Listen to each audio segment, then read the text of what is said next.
man that owned a liquor store here in Parkin, and those that bootleg, except Babe Mason now. Babe Mason did his own thing.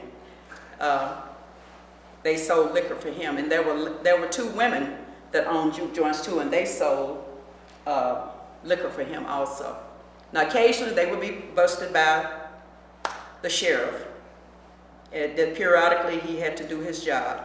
So one night in particular, Mrs. Ethel Broadneck, she lived next door to us, and her grandson that worked, well, she worked him, I'll say it like that. He was the one responsible for carrying out all the bottles and the cans and liquor stuff. But one particular night, the sheriff raided the house, and he gathered all the stuff and threw it under our house, which was next door. And he found it on our house the next morning.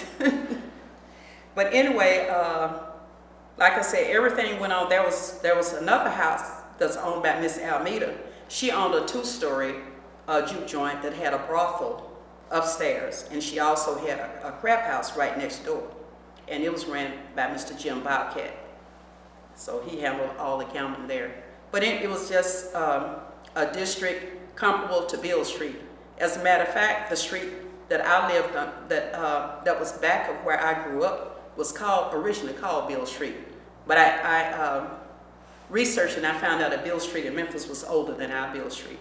But I looked at the 1930 census for Jerry Walker, and he actually lived on Beale Street, which was directly behind our house. So we had a Beale Street in Parkin.